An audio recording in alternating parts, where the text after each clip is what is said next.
They tried to warn us, but it was too late. No one took Marvel's first family seriously. In 2011, it fell upon the shoulders of DC and Warner Brothers to give us an urgent warning from the furthest stars. A threat bigger than the 2016 Republicans, global warming, or bears combined. I'm talking about clouds. And if you want to support us over at patreon.com/evacstation, you can help us spread awareness of clouds and the threat they are to humanity. Help us stop this threat before it's too late at patreon.com/evacstation. Baby boomers failed to stop the clouds. Don't let their short-sightedness be our end. Oh, and enjoy the show.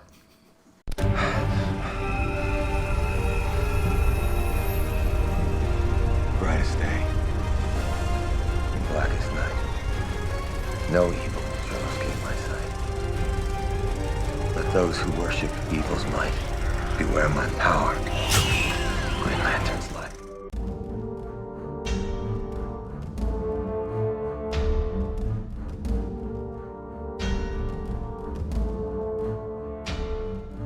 On brightest screens, in darkest rooms, no film shall escape our view. Let those who allow bad films to bloom beware our power. After credits review.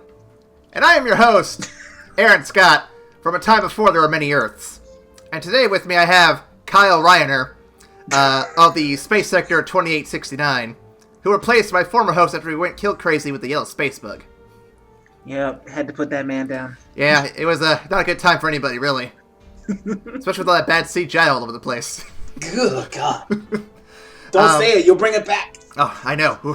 For those who want to join us on the various platforms, we are on Google Play, iTunes, Stitcher, TuneIn, Podcast Addict, my personal favorite, Peepa, YouTube, and Patreon, as I'll mention many, many times over and over. Oh shit, Aaron, you forgot to mention the Patreon. Oh, they have the Patreon. I forgot about that. If you go to Patreon, guys, to support us, you can help us fight the Yellow Menace. And that's not the Chinese. This is not a racist podcast. Oh my god. Oh my god. Everyone, put your pitchforks down. Put your pitchforks down. And of course, you can also follow us on Tumblr, Twitter, Facebook, the email as well, evacstation@gmail.com. If you have any questions, comments, or want to tell us what your favorite movies are, or which Lantern is your favorite, because everyone's got a favorite one. We'll talk about it later. Before we get too deep into that, Ryan, what you been watching?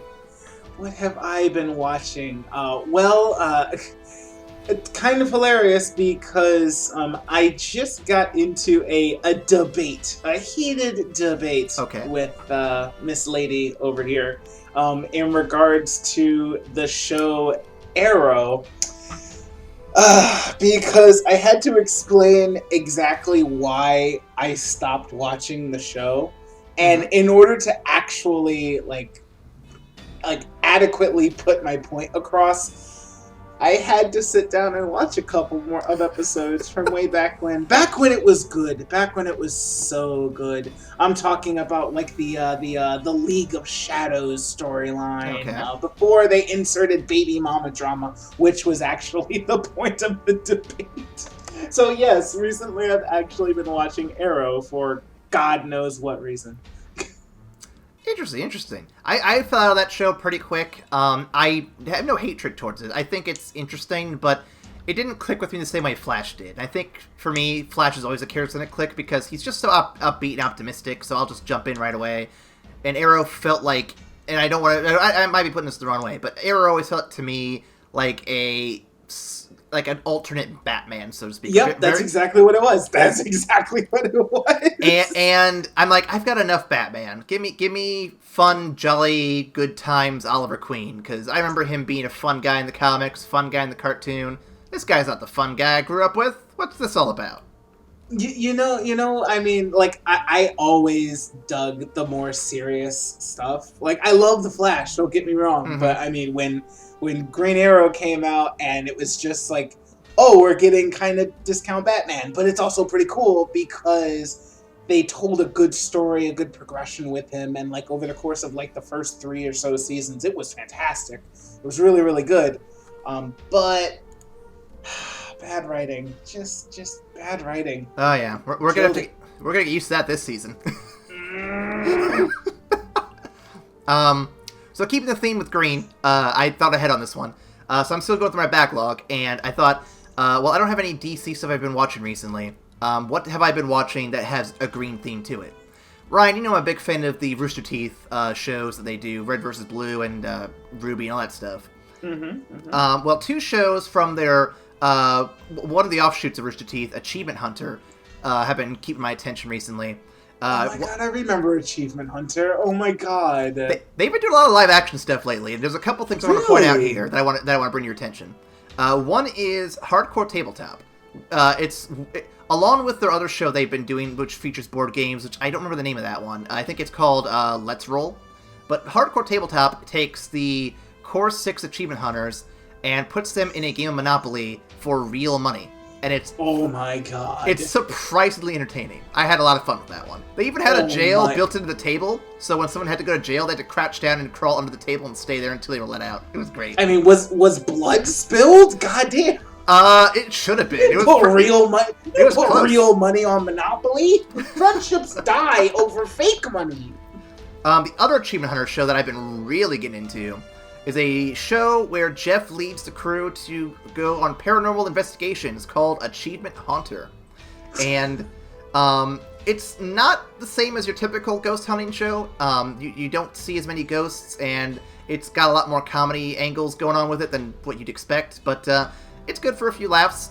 It's something Amanda and I can both watch. She likes the ghost hunting, I like the Achievement Hunters. It's a win-win, so... but yeah, those are 2 shows of them of theirs that are going on, and since their logo's all green and shit, I thought, hey, this is a good episode to throw them in on. Why not? Nice. Alright. Oh, shit. Cool. I also forgot to mention, too, I'll bring it up here, because this fucking time is wonky and shit. But at the time of recording, this past weekend, another YouTuber group that I follow personally disbanded. Have you heard of the Super Best Friends play? Yes, I have.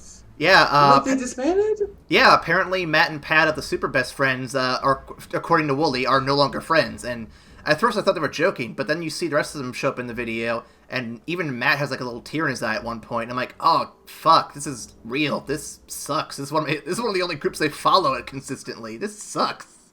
Oh man. Yeah, it was a weird thing to wake up to at 5 a.m. on Monday. And then, one thing, I know we get to get to a movie, Ryan, I keep delaying it. So, recently, Ryan, I know this is coming out in March, so we're way behind schedule here, but, at the time of recording, we just finished up our Christmas movies, and we're actually about to celebrate Christmas in real life, like, in our current time. Ryan, we did, 4 Christmas movies for our podcast, correct? Indeed. Well, a local paper, I'm going to call the Des Moines Register, USA Today, Des Moines Register, posted an article, the top 20 Christmas films of all time. And I thought I should share this with you because you would appreciate the frustration I had with this article. Oh, man. All right, here we go. Okay, so Home Alone, where would you rank that in the top 20?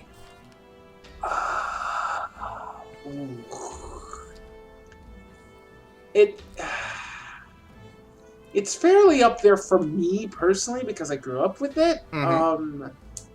I would probably say in the top 8, somewhere in the top 8. They have it as number 19. What? I know. Actually, what bothered me too is Arthur Christmas. I actually like that one a lot. That's number 20. That should have been in top 10 for me. That's a good movie. Die Hard. Where would you rank that one at?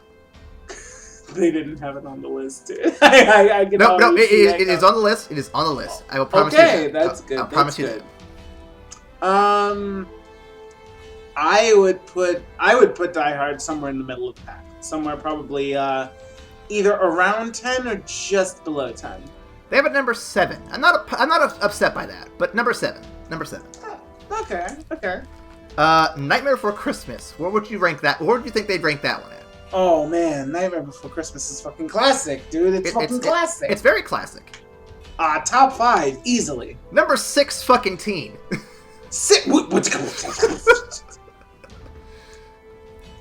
I want to say this This is fake news. That's what the fuck this is. I didn't know what fake news was the fakest until news. I heard this shit. Nah.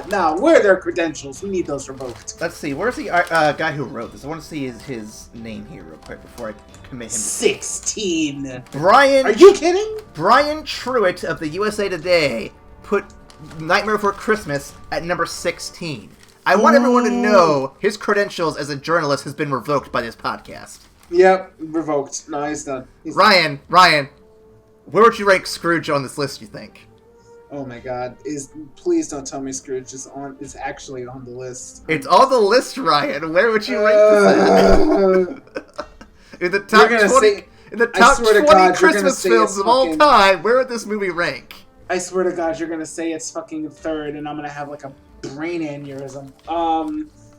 If it was even to grace my list of top 20, I would put it at just barely 20.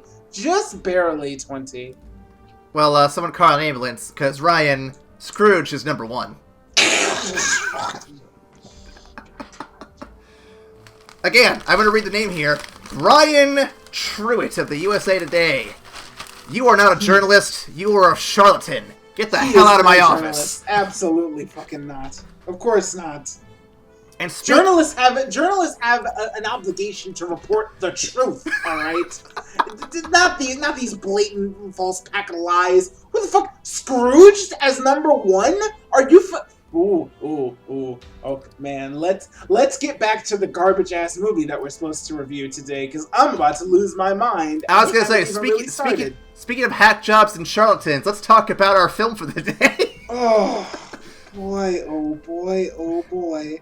Welcome, everybody, to the Crisis on Infinite Films, a season dedicated to a handful of recent DC-inspired films. Don't let anyone tell you that we're biased. This season we'll be comparing all the live-action films of the DCFU, that's what I call it anyway, with the animated films of the DCAU. Most of these films are available through DC Online, the streaming service for all DC comics, films, and shows. If you don't wish to pay for it, I'm sure you can find them at your local rental places, libraries, or, illegally streaming online, because I respect your decision not to waste money on today's film. Ryan, what is today's film? The first of the Infinite films is 2011's Green Lantern. Directed by Martin Campbell and written by Greg Berlanti and Michael Green. Oh, he's got green in his name. He does have green in his name. Okay, the fuck, Ryan, put your face on. All right. At present, the worldwide gross for this film is 219 million. Yes. I think 219 million. 219,851,172, which is about what it costs without factoring in marketing budgets. That ain't good. That's really not great. The film features a cast of Mark Strong, Tim Robbins, Taika Waititi, which was really, really hilarious for me to realize that that's actually who that was. Angela Bassett, what the fuck was she even doing in here? Peter Sarsgaard, Blake Lively, and Detective Pikachu himself, Ryan Reynolds. God, he's come a long way from that train wreck. He really has. For awards, we have the top box office film from the ASCAP Film and TV Music Awards, a Golden Schmo for Biggest Disappointment of the Year, an Outstanding Sound Award from Hollywood Post Alliance. Surprisingly, no Razzies. That must have been a tough year for those. That is nuts. And you know what? I can wholeheartedly agree on the biggest fucking disappointment of the year. But we'll get into that later. Mm-hmm. Here's a very telling fun fact for you guys. Ryan Reynolds and Martin Campbell clashed repeatedly on set. Campbell has stated in interviews that his first and only choice for the lead was Bradley Cooper. Oh dear God. Not Rocket! Not Rocket. Oh God. However, the studio was not willing to make him an offer and ultimately cast Reynolds behind Campbell's back. This led to an uncomfortable experience on set for Reynolds, whose performance was constantly critiqued by Campbell, who made him do many takes. Now, Reynolds has stated in an interview with Variety that the film's failure was a huge relief as he had such an unpleasant experience and dreaded doing it again. So, I'll let you know, Ryan, before reading that fact and before putting this episode together, I always had a little bit of a blame or shade I threw towards Reynolds. So I'm like, his performance is not very good here. Really? This article puts that in a whole new light for me. It's not a good performance, but he was directed in such a terrible way and given such a bad script. I can understand why he was not doing his best in this one. I can totally understand it now. I can too, and honestly, this movie was honestly set up to be fantastic, because when I heard it was Ryan Reynolds, I'm like, yeah, no, he has the look, he has the build, he's really funny. If you get some good CGI, and actually tell a compelling story with some great direction, you had everything, you had all of the ingredients to make a box office hit. This movie should have done amazingly well. And the fact that it failed miserably, that's why I say it was such a big disappointment. But I was never really mad at Reynolds himself, because I felt like he was trying to make it funny when he could. And aside from that, it was just a dumpster fire that he really had no control over. It was pretty bad. And we'll get into suggestions on how we could have fixed this. 'Cause I think there are things that could have been done differently that would have easily fixed this thing. But we'll get that. Yep. We'll get that to discussion. Before we get to the synopsis, though, Ryan, what are some initial thoughts you have for this one, or have we basically covered those? Yeah, it's super bad. Initial thoughts. I dreaded watching this. The fact that I got Allegra to watch this with me really made me appreciate just how strong this potential relationship could be, because she put herself through hell. This was the first time she had watched the movie, by the way, and she sat through it for me. And I think that's really special. I have to ask though, what were her thoughts on this after the fact? Oh, she thought it was garbage. It was so bad. The CGI. Why do you CGI a mask? I'm sorry. Nope, we'll get into that. Yep. She didn't like it either. I'll go do a quick one, because, we're on the same page here. Everything that could have gone wrong with this film basically did. I'm not even angry at how bad it is anymore. When I first watched it way back in 2011, I'm just disappointed at what this could have been. If you had a competent director and better writers on staff, this could have been so much more. And honestly, part of it is just Warner Brothers getting in too deep into this and putting Ryan Reynolds in behind Campbell's back. If they'd gotten what he wanted, or if they'd gotten someone he could better work with, maybe this could have gone better. But I definitely want to put more of the blame on Campbell for just not working with what he was given. There's so much other problems going on. But we'll get on that here, because I've got a synopsis. And Ryan, you're going to love this one. My drink is far from me, so you go right on ahead, sir. Here we go. Somewhere in space, a man screams, and other men in space can hear it. Alien lied to us this whole time. The screaming man rips out the skeletons of the men and evolves into an evil cloud. Dun, dun, dun. Evil space cloud then goes on a rampage through space, where he kills some guy cruising for chicks. This guy crashes on a little blue planet I like to call Flat World. You know it is Earth, the home of Deadpool before he was Deadpool.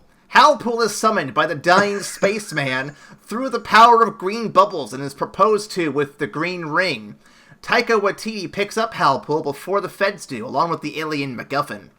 When Halpool returns home, he pokes at the alien MacGuffin the dying spaceman gave him. After enough attempts for the joke to stop being funny, Hal has beamed the words of the green cult into his brain, which he uses to activate the lantern's power. He takes this newfound power and accidentally kills 3 dudes in an alley who were just pissed off at Hal for losing their jobs. Yep. Great power, great responsibility. Fuck that noise. Let's beam Hal into space for some bad CGI bullshit. Oh, God. Enter the B-plot, which takes on a horror-esque direction in our unintentional superhero comedy. Hammond, not that one, is called into science, to science up the alien corpse Halpool found. Hammond gets infested with a yellow thing that gives him psionic powers. Also, his dad's a dick and the government is lying to him, but that was all obvious to anyone with common sense. Back to Halpool, who spends all of 5 minutes in fully CGI scenes training with cartoon abominations before saying he quits the Green Lantern Corps and wants to go back home. Nope, we will not dive into the deep lore of Kilowog or Tomar-Ray. Not enough time for any of that nonsense. Of course not. Back to Flat World, Hammond, on, not that one, causes an incident which really should have killed more people than it did. I mean, helicopter blades are no joke, people. But Halpool slaps on his CGI suit and saves the day. He goes through some superhero movie cliches because Taika Waititi told him to. And then he gets called back to fight Hammond, not that one, when he goes all Frankenstein's monster on his daddy in Amanda Waller version 1.0. Halpool fails to save anyone, really, and Hammond uses his brain to read Halpool's brain and inform the space cloud that Halpool has the dying alien's ring. Yep, that was a thing. Halpool returns to the CGI planet to plead for help to save Flat World. And as expected, none of the aliens give a rat's ass about Earth. They're all focused on making some cool bling that'll fight the evil space cloud. So Halpool returns to Flat World to fight with the evil space cloud. The fight ends with Halpool throwing Space Cloud into the sun because it's nature's incinerator. Yep.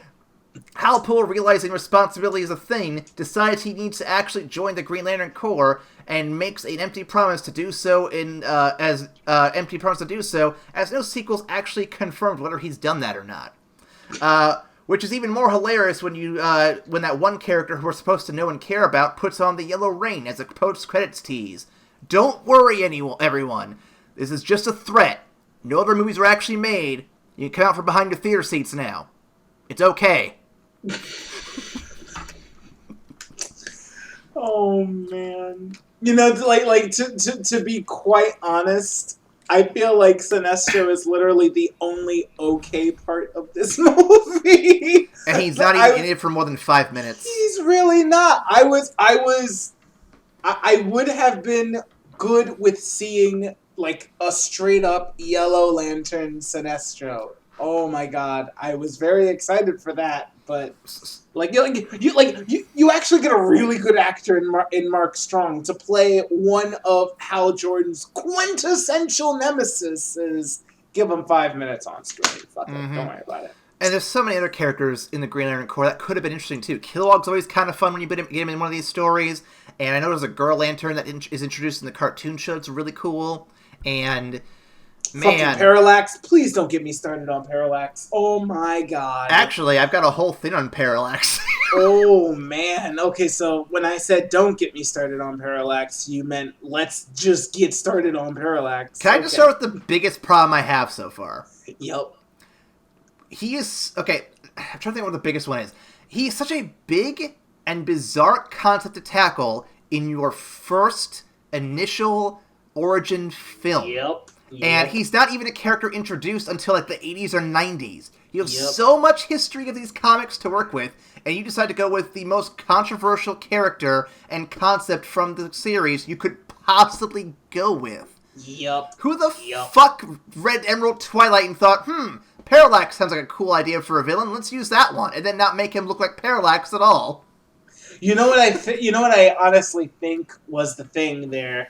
They chose Parallax for the simple reason that it was the best way to introduce the Yellow Lanterns, but it's not Sinestro set up, and to get Sinestro set up to be the villain in movie 2. They were planning for movie 2 in movie 1. Okay. Which never works out. Well, okay. So here's my thinking. So Ryan, here's how I would redo this whole movie.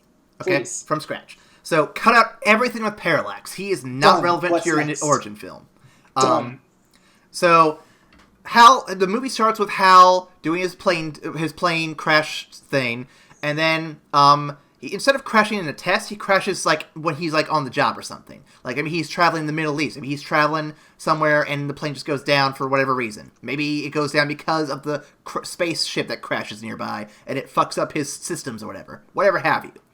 He lands, he finds the ring, he goes through that whole spiel, and instead of going to space and doing all that, the first movie is literally him learning how to use his powers on Earth. and establishing what his abilities are, who he is, and coming up with all these good support characters for him to kind of work off of. You lower your budget so you don't have to make all these big CGI cutscene doodads. You don't have to worry about Parallax for a good couple movies.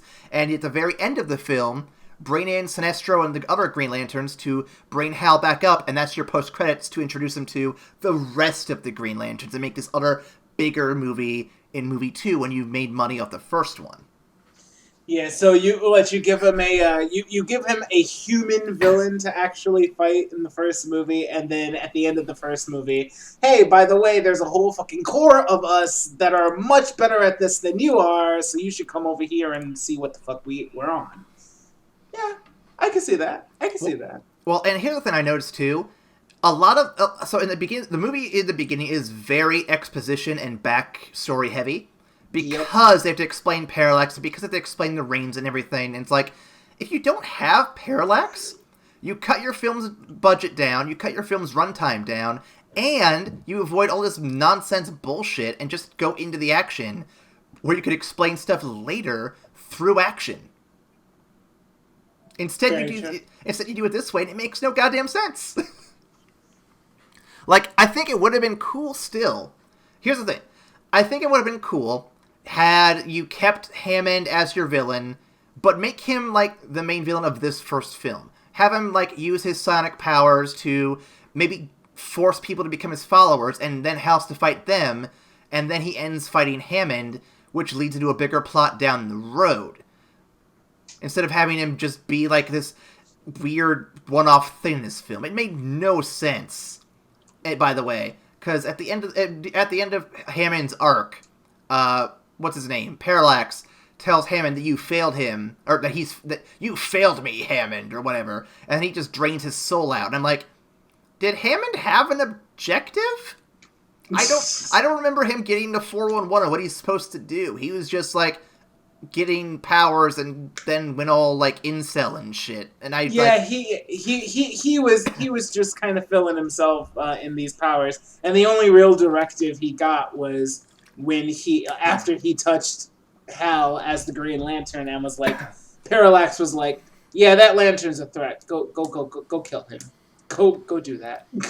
But I mean, he didn't really even fail though. I mean, he had Hal there. He could have still probably done it if you'd given him like 10 more minutes.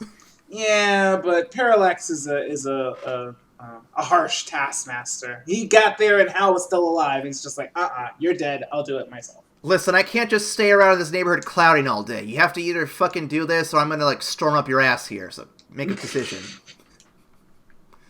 I've been talking a lot about Parallax and how I'd redo the film. Ryan, throw your thoughts in on Parallax. What are your 2 cents here? I mean, you've covered a lot of it. Like, at the end of the day, they took like one of the most complex like pieces of Green Lantern lore and tried to do it in the origin story.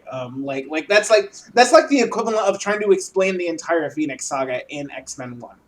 Like, it's not how you do that. Well, I compared it to the Venom Saga. Like, you can't do that in the first movie in one movie. You have to build up to that shit. Yeah, no, we have no shortage of comic movie failures that attempted to take on something that, you know, the comics have been setting up for like a year in one movie, and they've shown just exactly why that's a bad idea. So this is a clear-cut example of doing that in order to shoehorn this cosmic galactic being into your movie, into your origin story. They had to fucking take a hatchet to like the being that Parallax was and just kind of and twist his story all out of proportion. So it's super bad. It was a bad choice for a first villain in your origin story. And shame on you. And to add to it too, it kind of feels like putting Galactus or Thanos as your first villain. Because Parallax is like this intergalactic universal threat. And in the first movie of any series, the threat should be a lot more personal and closer to home. Iron Man, Batman Begins, both great examples of this. because they don't start off big. They start off small. They start off as villains that are going after the hero personally and dealing with the hero's bullshit personally. And then they build up to bigger villains in their subsequent sequels. Where do you go after Parallax? What race the scales? Sinestro, apparently. Sinestro is nowhere near as powerful as Parallax, so that's not really that big a threat. Yeah, no, they failed. They straight up failed. Moving on. So I want to apologize up front about the whole Hal Jordan Ryan Reynolds thing. Again, I kind of threw shade at Ryan Reynolds in the beginning of my viewings of this film way back in the day, because I had never really seen him do a stellar performance prior to this, and seeing this didn't make me hopeful for Deadpool. So yeah, I don't blame him. I don't blame him at all for this one. I blame more of the circumstances surrounding him. That being said, though, his Hal Jordan is very Tom Cruise-esque, and I feel like that might be kind of cliche in my opinion. That's fair. That's fair. And one of my best friends, who is a huge Green Lantern buff, he loves the comics, he loves the lore and shit. I mean, he straight up said that Ryan Reynolds was the wrong pick for Hal Jordan, who is supposed to be a little more serious, a little more no nonsense. They would have actually cast Ryan Reynolds as Kyle Rayner as opposed to Hal Jordan. I could agree to that. Yeah. Because in the comics, I don't know if you knew this, Ryan, but Hal Jordan and Oliver Queen actually teamed up a lot. Green Arrow, Green Lantern. And the reason they were so good together is because one was Hal Jordan. He was the square-jawed, more right-leaning Republican kind of character, and Oliver Queen was the more liberal, easygoing liberal character. And so the two of them... I actually just watched a documentary about that. So yeah. And so the two of them had really good back and forth banter, and it was actually very interesting stuff to read. So seeing Hal Jordan be this sort of irresponsible goof just never really clicked with me. And again, I don't blame Ryan Reynolds. The writing and directing were just fucking piss poor in this movie. So clearly there are some problems going on beyond that. Yeah, very true. It's very true. It's very sad. Okay, so what are your thoughts on Hammond and the Bee story? I want to hear your thoughts on this one. It was refreshing.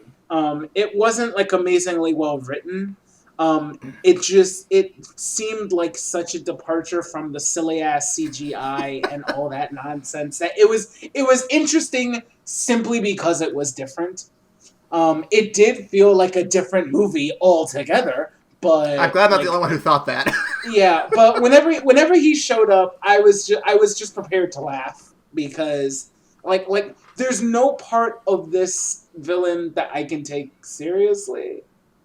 There's literally I couldn't bring myself to really empathize with him, except for the fact that his dad was a dickhead. It was just a straight up douche, and would disrespect him in front of other people. God damn, what? And it didn't, that I could go with. And it didn't help they gave him so many motivations to go evil that it's he was gonna go evil no matter what happened. Could you have maybe just picked one so we could have maybe been a little bit more suspenseful as to what might have happened? Yeah. Like daddy issues, self-confidence issues, this whole government lying to him being unrequited love. Yeah, basically being an incel. It's come on, man. You only need one of these things to be a villain. You don't need all five of them. Jesus Christ.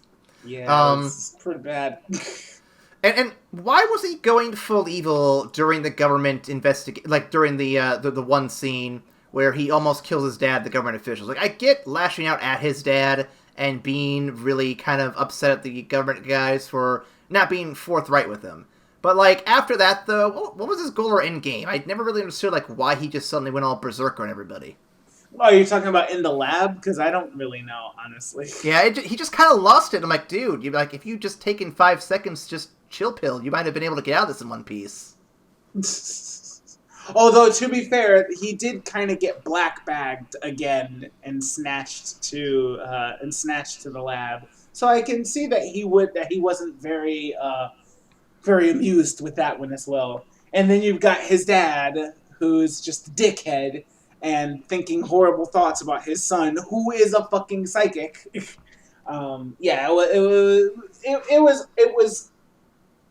was like slotted to be just real bad. And yeah, it was really just a set piece, a set scene for him to really go ham with his newfound powers. Yeah. Speaking of powers, Ryan, why don't we jump over to discussing the CGI here real quick? Is bad CGI really a superpower? Is it? I just want to say, Warner Brothers, you cheaped out on Bradley Cooper, but you're proud of this mess. What the fuck is wrong with you? Who the hell decided to CGI the mask? That's really my biggest thing. Like the CGI suits look bad. They look very bad. Mm-hmm. But the fact that you could not just make a mask for him to wear, you literally had to CGI the mask on? Why? Well, okay. What was the point? Let me play devil's advocate here. I don't agree with the idea, but let me play devil's advocate for a minute. The idea behind it, I think, was that the rings created all the suits that they're wearing. So, it makes sense that the suit in the mask are not real either. They're CGI constructs like the ring would construct them. However, and here's where I'm going to argue against the devil's advocate here. It looks like shit, and it makes the entire scene have this weird, Uncanny Valley kind of look to whenever he's wearing the suit. Very much so. And it's also fucking expensive. Just give him some threads and call it a day. That's all you need to do. I swear to God, I can't imagine Blake Lively having to act like against Ryan Reynolds, who's just got fucking dots all over his face where the mask should be. I cannot even fathom how she did that for real. Blake Lively is pretty talented. I'll give her some credit. Maybe not here. Give him a fucking mask. Give him a fucking mask and a suit, please. Well, go back to any other superhero movie, Ryan. Has there ever been a non-practical mask on somebody? Like, has anyone else ever had a CGI mask that you could point at and say that looked good? Well, I'm told that Henry Cavill had a CGI non-mustache in Batman Superman, but we'll get to that here soon. We'll get to that Justice League, but give us a few weeks of that, everybody. We have to warm up to that. Oh shit! I still haven't seen that, guys. Period. So it'll be a first for me and me. Yay! Let's go over some other things that look bad. Oba in general looks bad. It's like green vomit everywhere. Yeah. Parallax, again, looks like utter garbage. A lot of the aliens look cartoony. And it really kind of juxtaposes when you see Ryan Reynolds next to one of them. Yeah. There's one scene where he and Tomar Ray are flying from one point to another, and I swear to Christ, it looks basically like they just photoshopped Ryan Reynolds' head off his body, and they're just moving the photoshopped head around the screen. Yep. That's all it looks like. And, you guys are so fucking cheap. How could you not make that look at all, even 10% better? How? What kills me is that they shot their own selves in the foot because all that CGI is fucking expensive. You couldn't just wire him up in some wires, put on an actual fucking suit, and then have him fly around. It would have looked more believable than this. So I wrote this down because I own the Blu-ray for this because it was $1 in a bin. I'm like, you know what? I want my superhero collection to be complete. This is going to go in the garbage pile, but it's going to be there. $1. So I got the Blu-ray of this movie, and I'm a little insulted, Ryan. And you want to know why? Why is that? Because at the beginning of the DVD, they have the Blu-ray. They have trailers for other products, right? Mm-hmm. And the product that they're giving me trailers for is the CGI Green Lantern TV show, and I'm insulted because how dare you, Warner Brothers, dangle that carrot in front of me before subjecting me to this trash? How dare you? What balls on you people do you have to think that is going to make this movie look any better? I'm sorry. There is a fucking Green Lantern TV show? Is there? Yeah, it's I'm trying to think. I have never seen this. Yeah, let me see if I can find it real quick while you vamp real quick. Oh my god! Oh man! So guys, while he's pulling that up to bring up new things for new horrors for me to be subjected to, I hope you guys understand and appreciate the bullshit that we're putting ourselves through, because we usually do movies that we like and that we enjoy talking about and we can have long conversations on, but we said, you know what, for the sake of our fans, we have to do things in a broader range. We have to do things that we don't necessarily like, so we can also talk about the negatives while also talking about the positives. This is us eating our vegetables for you, audience. I hope you're happy. I can't wait till next week when we actually get to talk about the cartoons that are well done. Actually, it'll be the same week. I'm going to release them both the same week, so you'll hear it tomorrow, actually. Thank God. So, according to Wikipedia, Green Lantern, the animated series, aired from 2011 to 2012. Oh, wait, no, sorry, 2012 to 2013. There was a special sneak peek in 2011. And it was a Bruce Timm developed production featuring the voices of Josh Keaton, Kevin Michael Richardson, Jason Spisak, and Gray Delisle. Oh, Gray Delisle. Okay, yeah. Yep. No, she's fantastic. And it was canceled after one season due to poor toy sales and a negative reception to the live-action film. No shit! See the boundless shit that this movie has caused? It canceled a potentially good show. Like they had some good voice acting names in there. Nope.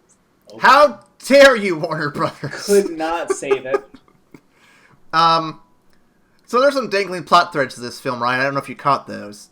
No, I of course I didn't. There is the Sinestro and the Yellow Lantern. That's a plot thread that is just there. That's the obvious hook for the sequel. Guys, stay tuned. We got fucking Sinestro and the Yellow Lantern Corps. But there's so much focus on it, too. And I'm like, why are we focusing on this so much if it's not going to get any payoff? Like, this feels like something that would have definitely been better, at the beginning of the next movie. To me. Again, Mark Strong, fantastic choice for Sinestro. Mm-hmm. I'd have loved to see more of him. Yep. But no. Other Guardians, we get to see them for all of 2 minutes, and I'd love to have seen any of them for 5 more minutes at best. I mean, it would have been better than seeing most of the Earth characters. We can be real about that here. Carol Ferris's relationship to Hal is very two-dimensional and kind of been there, done that. It's basic superhero romance plot. Yeah, and and then there's the vague and suspicious backstory behind the Guardians, the little blue guys that we kind of get hinted at, but then it never gets paid off either. And again, I know that they're trying to get all these prepped up for the next movie. Or they'd probably dive into more backstory, but it's you already had a lot of exposition. You already had a lot of backstory in this movie. Why on earth did you think you needed more? Why on earth? Why? Again, this is what happens when you plan for movie 2 while doing movie 1. So much of this movie was slated towards the setup for the second movie, as opposed to if you focus on the story that you're telling with small hooks to entice people as to what you're going to be doing next. But first, make sure the first movie is good enough to warrant a sequel before you start planning for the sequel. They're like, oh, we're going to have this guy introduce the yellow power so that we can have Sinestro put on the yellow ring at the end of it, because of course we're going to get a second movie. Of course we are. There's no way this is going to fail. Bitch, you thought wrong. No, Ryan, Green Lantern's like the bank system. It's too big to fail. It can't fail. Oh my god. So, speaking of lacking of focus, Ryan, I have a few movie cliches here that this movie was desperate enough to stick to.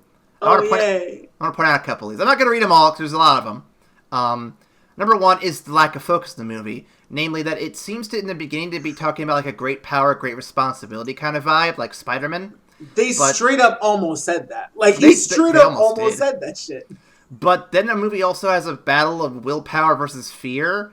And I'm sitting here watching this, and I'm like, could y'all just pick, like, one message and stick to it? Because, like, this is fucking confusing enough as it is. We don't need multiple moral messages. Just stick to one and make it your theme, man. Don't go everywhere with it. Don't scattershot your cum. Just focus fire that. Focus fire that shit. There's the whole chosen one, chosen ring thing. I mean, he gets chosen by the ring, but, like, it's weird how they even do it. Like, I always like the comics better where he just finds the guy and tries to help him. And then, like, no, you take the ring and do whatever you do with it, and then the guy dies. Like, having the ring literally drag him from wherever he is just like stupid. him getting absconded in a green force bubble and then snatched halfway across the fucking city and dumped at the beach. Like, what? Yeah. What? Also, the fact that he gets snatched, like in, like, early, like, evening, like, the sun is just starting to set, and then when he gets tossed on the beach, it's fucking night. It's, like, pitch black night. I'm like, how long was he flying, guys? What the fuck? Oh, he was up there for a while. He had to watch the in-flight movie before he could land. Oh, my God. He was watching Infinity War. It was so much better. Yeah, Hal was actually taking a time out from the movie because he really didn't want to do this shit. He's like, please, just let me stay up here for a little bit. I have to finish this. I got two more here, real quick. Yeah, I did get two more. One is Amanda Waller. So she's brought in the movie for, like, all of 2 minutes. Why? Well, so Ryan, it's to set up the DCFU. I don't know if you remember this, Ryan, but this movie was released with the intention for it to have sequels and to build the next DC universe to compete with Marvel. Because this came out about the same time as Thor, the first Thor did. And so Marvel's... What a fucking misstep. What a misstep. Well, Amanda Waller is your character that you would probably have to use for DC to set that up. But she feels like such a lazy, thrown-in answer to Nick Fury that it's just not very good. It really isn't. And it's also not really Amanda Waller. Like, Amanda Waller she's the dark hat. She's the ruthless face of humanity that will literally do anything that it needs to do. She's the less nice Nick Fury. Yep. And she's supposed to read like that. When you see her, you're supposed to kind of hate her guts, but also realize that she's going to literally do whatever it takes to save mankind. That's the juxtaposition of her character. That's, like, the crux of it. You're supposed to hate her and know that she's a necessary evil. I love Angela Bassett, but why was she here? Like, what? She was just there to be like, hey, I need you to come science this thing. That's it. It was a paycheck. That's all it was. She's like, hey, I need a paycheck. Could y'all, like, give me a movie? It's like, here you go. I'm like, oh, I don't want this. Like, you wanted a paycheck. Oh, okay. I'll take this. And then I have one more gripe I have in regards to cliches. That's the Sinestro storyline a little bit. Again, Mark Strong, good actor. But why did Sinestro put on the yellow rain at the end? The threat of Parallax was gone, and there was no actual reason for him to do it. And I get that if you had maybe given him more screen time, we might have been given a reason. But he just puts it on at the end, and it's like, yeah, no, I'm gonna go evil now. I don't know why. I'm wearing it now, though. Here I am. Yep. Well, the answer to that is simple, Aaron. He put it on because he's going to be the villain in movie 2. He wants to. That's it. You didn't see him reading the script for Green Lantern 2 before he put on the ring? He's like, oh, wait, I have to be the bad guy next time? Okay, I'll put it on now. Get all warmed up. Well, let me just take a look and see how it fits. All right, it's pretty cool. Yeah. Oh, my costume's all yellow, guys. Can we fix that in post? But no, like, I'm comparing this to Mordo and Doctor Strange. And Mordo was given a reason. He actually had legitimate reasons to become a villain. He had character development. Holy shit. Sinestro had none. And I just don't get why you'd even bother to have that as your post-credits without any build-up to it. And as a side note, I know this is his name in the comics. I get it, but Sinestro going evil. Oh, who could have seen that coming? It's like Victor Von Doom. His fucking name is made of Sinister. Yes, or Cruella de Vil, or Evil Endeavor. I mean, come on now. Evelyn Dever, god damn it. Hey, Evelyn Dever was actually a very well done twist. It was good, but still, like, yeah, you could see it coming once you hear it out loud. Once you heard it out loud. But they did a great job of never saying her full name.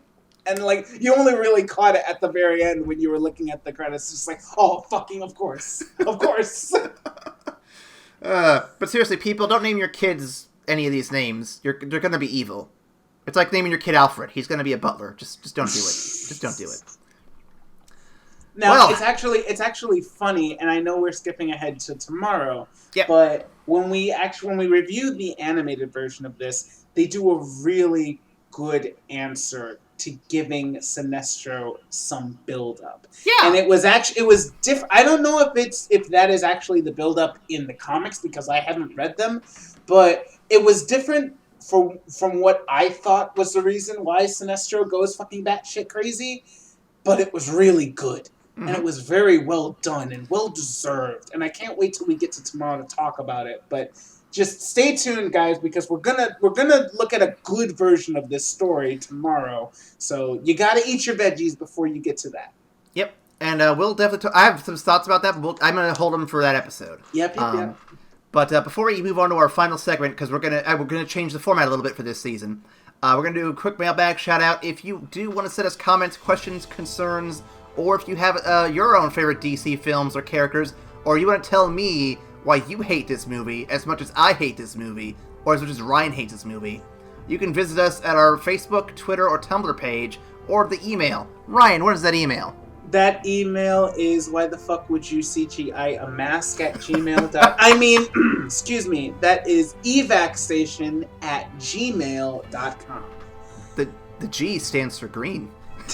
No, it doesn't. You take that back. So Ryan, I'm going to end this episode. So I guess you should probably explain. So this season we're doing live action and we're doing animation, same week, back-to-back comparisons. And so we're going to save the ranking of the film for the second episode, where we discuss basically who wore it better, the live action or the animation. Given what we've talked about so far, I think our thoughts are pretty clear, but we'll hold them off for that episode. To end this episode off with, though, Ryan, I've got a few bits of DC trivia focused on Green Lantern just for you. Yay! All right, my first question. I only have 4 here. I thought I had 5. I have 4 here. Ryan, wait, hang on. Roll the music.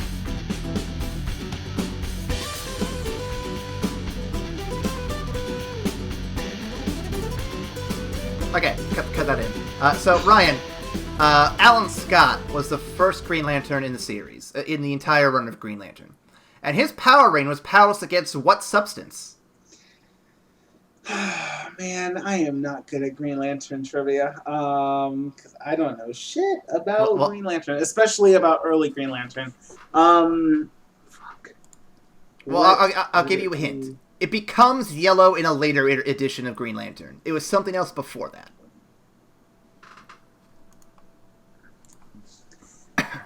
It's fucking constructs made of will. What else would be? It's very silly too. Am I gonna be like really pissed when you say it? No, you're just gonna be like, what the fuck? That's part of what you'll probably be more like. Oh my god. All right, what is it? What is it? I can't. Wood. I'm sorry? Wood. You know, from the trees. Wood. Wood? Yeah. His ring was powerless against wood during the earliest issues of the comics. Why? I don't know, but they quickly retconned that for good reasons. What? All I gotta do is hit him with a wooden chair and he's done. What? Yep, he's out. Oh my god. My next question, Ryan. As of the late 1970s, what is Green Lantern John Stewart's claim to fame?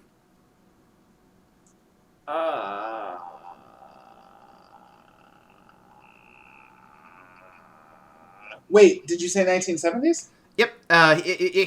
His appearances in the 1970s. So as late as the 1970s, what is Green Lantern John Stewart's claim to fame? My guess would be that he's one of, if not the first, black superhero that DC had. Because back in the 1970s, yeah. You are absolutely correct. Yes! I knew Jon Stewart was black, and as soon as you said 1970s, I said, "Wait a second! I didn't think he debuted that far back." So that's cool. Yeah. And speaking of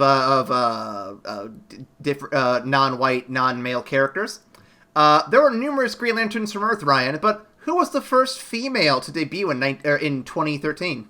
Oh, fuck me, dude. I have no idea. I know Hal Jordan. I know Kyle Rayner. I know Jon Stewart. I don't read the current Green Lantern, so I would have no idea. Her name is Jessica Cruz, and I didn't know much about her either. Ooh, okay. Nice.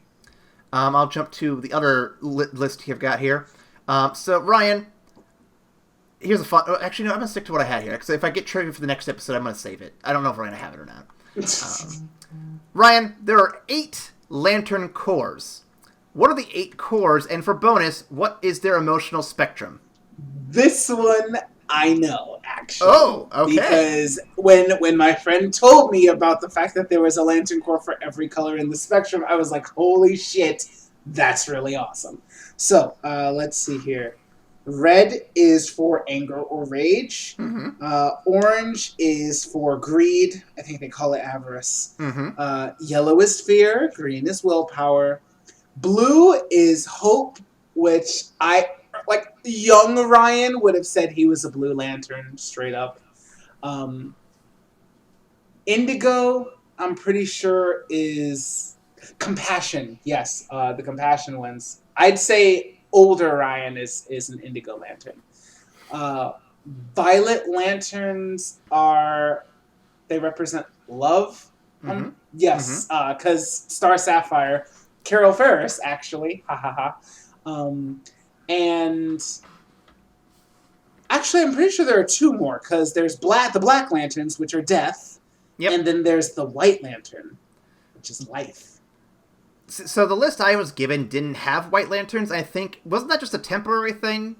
Oh, the White Lantern comes at the end of Blackest Night. Yeah. Like literally, they have to figure out something, and then Kyle Rayner becomes the first White Lantern.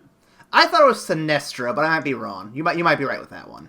I might. Again, hey guys, if I don't know what the fuck I'm talking about, because I honestly don't read the comics, but if I don't know what the fuck I'm talking about, please feel free to correct my ass in the comments below. Or if you want to email in and say, Ryan, you don't know shit, please, I'm more than happy if you would just talk to me. Please. Indeed. Please.